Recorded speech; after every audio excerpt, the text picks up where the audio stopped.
Welcome back to the Fantasy Basketball Trash Talk channel. I'm Josh. I am the Trash Talker. This is a Week 4 mega guide where I'm going to take you through some players that you should be adding, some players that you should be dropping, and we discuss a little bit of strategy. So let's get into it. Week 4.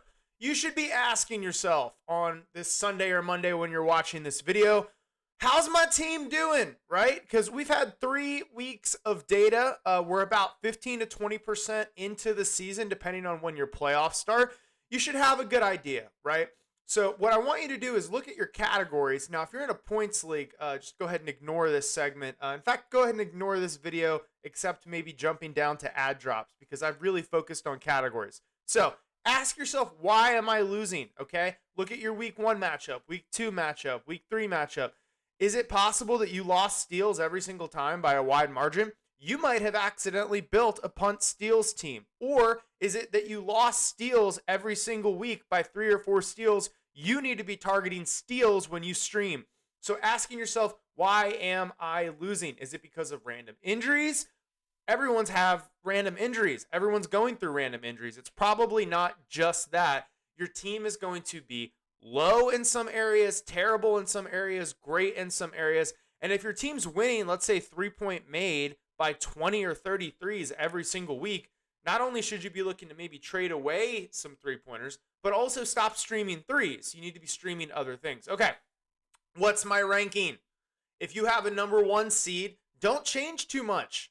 Wait till the end of this video. You're going to look into buying low on some other players, right? If you are at the bottom of the barrel, consider mixing it up, okay? Consider unloading some good players for some good, 1 good player for 2 almost good players. Don't get crap players and then add it up, but like consider trading out, consider mixing some stuff up if you're in last place, okay? Am I punting? If you're not punting and you're in a categories league, what are you doing? You just better than everybody? Are you just smarter than everybody? You think you're some kind of Jedi that doesn't need to punt? Everyone needs to punt, okay? I play in over $3,000 of cash big leagues this year, ranging from $150 buy-in to $1,000 buy-in. Everyone punts. Every expert player is punting. All the guys that have been doing it for 5 to 10 years, all the guys that have diamond ratings and platinum ratings on Yahoo's ranking system. Like I saw a guy the other day, I only have like an 830, which is still pretty high. And he had an 890. And then I looked at his profile, and he had only been playing cash leagues for like 1 year. He had just been beating up on the same group of friends. He'd won his league like 5 times out of 8 years. Oh man, but it's just a friend group. It's just a private league. It's like, okay, man, I guess just beat up on your friends. You need to be punting, okay? Especially if you're trying to get good at this, if you're trying to be competitive. Then we're going to check out really quickly who are the short-term ads, who are the long-term holds, and who are the trade targets. Okay, hot ads, okay? Now, the first thing I'll say is you need to avoid the Wednesday and Friday traps, okay? Great tool, the advanced NBA schedule grid over at hashtage basketball. They don't pay me anything. It's just an amazing tool. You can check this out, and it will tell you really quickly which days are hot with games. So when we go over here to Week 4, we see that Wednesday and Friday are just chocked full of games. Wednesday has 13 games. Friday has 11 games. What does that mean? It means that if you're trying to stream a player, odds are you probably already have a full roster. So if you're looking at a guy and you add him and go, oh, this guy's going to be good, he might not be better than the top 10 on your team, which means you wasted a move. So you want to avoid Wednesday and Friday traps when you're looking to add people. Look for people that are not going to be sitting on the bench when you add them. So with that being said, let's talk about who we should be adding. Grab any Sixers player that you can get. Okay, if Danny Green's out there, go ahead and grab Danny Green. I think he might still have an ING tag. Roster Danny Green because he's been playing really well. So many Sixers players are just hurt or injured or doing whatever the hell Ben Simmons is doing, okay? The Sixers players that are in games are putting up numbers. So go ahead and grab you a Sixers player. They have 4 games this week, and they have an amazing schedule. The Sixers, I'm pulling it up right here. Ba-da-bum-bum. This is the wrong week. No, it's the right week. Philadelphia 76ers. They have no game on Wednesday, no game on Friday, 4-game week, and it ends on Saturday. What that means is you get when you add a Sixers player, You get all 4 games, and you can cut that Sixers player if you're adding like Georgie Yang or whatever the guy's name is. I don't even know. Or Franklin Korkmaz. When you're adding those guys, you could cut them on Saturday if you still have a move and get that extra game. Get 5 games out of that slot. That's a perfect week. Grab yourself a Sixers players. Devin Vassell for the San Antonio Spurs. I like his utilization, okay? So he's only got a 3-game week, and there's some duplicates there. But this is a guy that I think you add him. He helps you this week, but he's a potential hold. You really want to look at him because if he puts together another week in 12-team leagues where he's putting up 15, 16 points and steals and some assists, it's like, man, that's a rosterable guy. The Spurs are in a youth movement. Also, DeJounte Murray has a bit of an injury history. So I just think for several reasons, I would want to grab Devin for the next week or two and just get a hold. Jay Crowder, that's a stream, okay? He's had a couple good games. 2 out of his last 3 games have been good. He's got a 4-game week. Josh Richardson, with Jaylen Brown sitting out for a couple weeks for the hamstring, Josh Richardson's worth a look this week. Only 3 games, but for the next 2 to 4 weeks, he could be a top 80 player. Serge Ibaka, this is just a hold. Serge Ibaka is going to be playing his first game later today. I am recording this on a Sunday morning. I don't really care if he has a great first game or a bad first game. He needs time to ramp up. He's an injury risk. But if you don't have a better player than what Serge Ibaka was last year, which was about a 100 ranked player, on the back of your bench, you want to go ahead and grab him if you can. Now, if you're in last place, maybe you don't grab Serge Ibaka, who's going to be on a minutes limit, and hold him this week. But if you're in like the top 8 seeds, I'd go ahead and I'd throw Ibaka on my last place on my bench, and I would wait and see what happens. That is a hold. Drops. Duncan Robinson. I'm sorry, man. Too many players, too many mouths to feed. Duncan Robinson does one thing good, and that is shoot 3-pointers, and there are just not enough opportunities. Tyler Hero's resurgence probably was the last nail in the coffin. There's just not enough shots to go around. Duncan Robinson is a drop. Now, because of Miami's schedule, you can hold him this week, get 3 games in 4 nights, see if I'm wrong, see if he does something, poke the bear, right, with the stick. But you can drop him Thursday night and look to stream out of that slot. Shvi, my name is very hard. Mihailuk, I think. On the Raptors, you got Pascal coming back. He had a little flurry where he was getting a lot of minutes and usage. I don't think he'll have the shots. If you've been holding on to him, thinking that he's going to get big minutes the rest of the year, I don't think he has the role. Go ahead and cut. Kem Birch, same thing. Raptors special. Siakam's coming back. Birch just hasn't been performing. The numbers aren't there. He's in a weird timeshare with Chris Boucher, who I'm not saying drop yet. I like Boucher as the last guy on your roster just because of what his per minute potential is. His coach doesn't like him, and yet I still go. I've seen games where 2 players sprain an ankle in the same game, and then suddenly Boucher has to play 25 minutes a game, and suddenly he's a top 15 player in punt assist steals, and he's a top 50 player rest of the season. Lou Dort is a drop. I don't like Thunder players in general. In fact, there's a video talking about cutting loose your Thunder players or trading them for value if you can. They benched Dort last year when he was pretty clearly healthy just to try to lose games. They don't have to bench anyone this year to lose games, but I just don't trust the Thunder franchise. And then Dort he's a better player in real life than he is in fantasy. He's an unbelievable defender, but he doesn't gamble as much, so he doesn't get a ton of steals. And he's a short, squat, strong guy, so he's a really good position, but he doesn't get blocks. No help side blocks. So I'd be dropping Dort.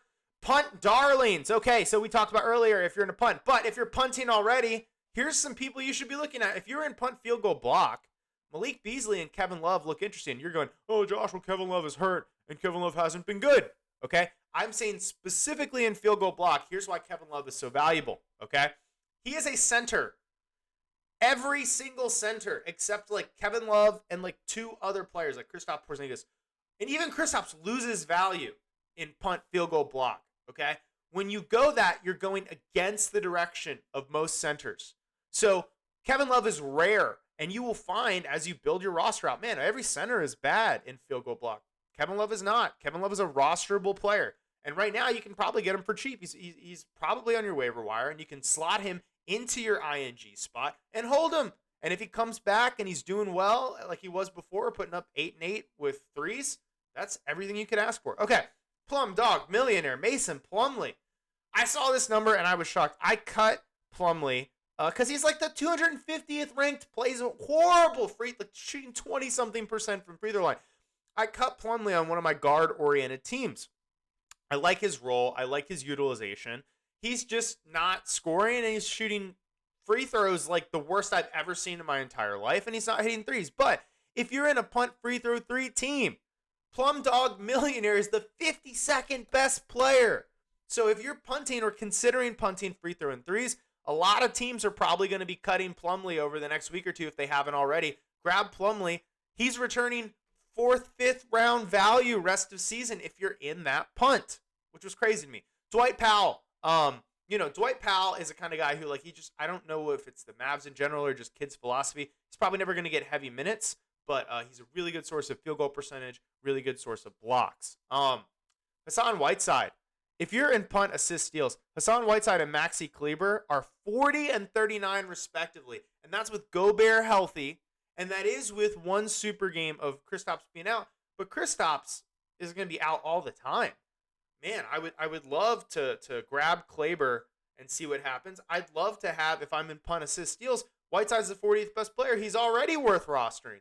And then you're just waiting for something to happen to Gobert. Now, I own a couple Goberts, so I hope nothing happens to Rudy, but that's the kind of gamble you want to take. High upside. Okay, buy low trade targets. Michael Porter Jr. has been horrible, god-awful for the start of the season. He was consistently going as a second rounder, early third rounder in drafts. The dude was just incredible last year. I think he was playing hurt, okay? So if you can get Michael Porter Jr. for an owner that's panicking and you're getting him for like a 7th or 8th rounder, somebody that has been performing really well, that is probably unsustainable, Mike Conley is playing like a 25th, 28th best player right now. It's probably unsustainable. Also, Mike Conley is going to rest back-to-backs. Right now, we don't know if MPG has a season-ending injury, which I don't think it is, or he needs to sit out and rest his back for 2 months and get some steroid injections. Owners are sometimes going to not have diamond hands. I'd send a couple of buy low offers, start the conversation. Kyrie Irving, depending on your league settings, okay? Find a team where Kyrie's owner has not done well, where they're 0-3 or about to go 0-3. Shoot some low ball offers, okay? And then really low ball, really low ball. See what they're made of, okay? Because if Kyrie comes back, you win your league. And if you lose the trade, you're only losing what? A 9th rounder, a 10th rounder at this point. Like see if you can get it done. Right now, Kyrie's stock is at his absolute lowest. I'm a buyer in Kyrie stock. I made a video on it. I really believe that the dude's going to come back. He's not going to give up $200 million, right? Ask yourself this. Let's say he doesn't come back. You can just laugh because it's a once in a lifetime thing, right? How many people do you know that have given up $200 million? It's never happened. No one's ever done it in the history of whatever. There's so many reasons why you should be trading for Kyrie if it's a low ball offer. Don't trade your 4th rounder. Don't trade your 6th rounder. But if you have a player that's a fringe 100 level player, maybe a guy you got off the waiver wire who's outperforming, go ahead and trade that guy. Draymond Green. If you're punting free throws or you're thinking about punting free throws, Draymond Green has had unsustainably bad free throw percentage. If he's on a team that isn't punting, go ahead and send an offer, right? If he looks like he's the 80th, 50th best player, he's not. He's really top 30. Top 35 if you're punting free throws. Go ahead and send that low ball offer. Okay, guys. I'm doing a new video series once a week called Taco Tuesday. Okay, that's where I go over the worst move I saw in the last week. Somebody who dropped a player they shouldn't have. Someone who made a bad trade. I might even be the taco. Okay, so what I'm looking for is I'm gonna do my leagues, but I want to see your leagues. So if you can put a comment and a screenshot, ideally, but definitely a comment or a link to your league ID. Tell me what the move was, because I don't want you guys to just say, oh, well, someone dropped Porzingis. Well, I need to see that, right? Otherwise, you could just say someone dropped LeBron, right? So I need a screenshot or a league ID so I can verify it, but I want to see the dumbest move you saw someone do this week in fantasy, and we're going to have a video profiling that called Taco Tuesday. And guys, any other format ideas that you have, don't forget to subscribe to the channel, give the video a like if you think it was helpful. And I'm going to be making a lot of content. So let's go kill week 4. See you guys later.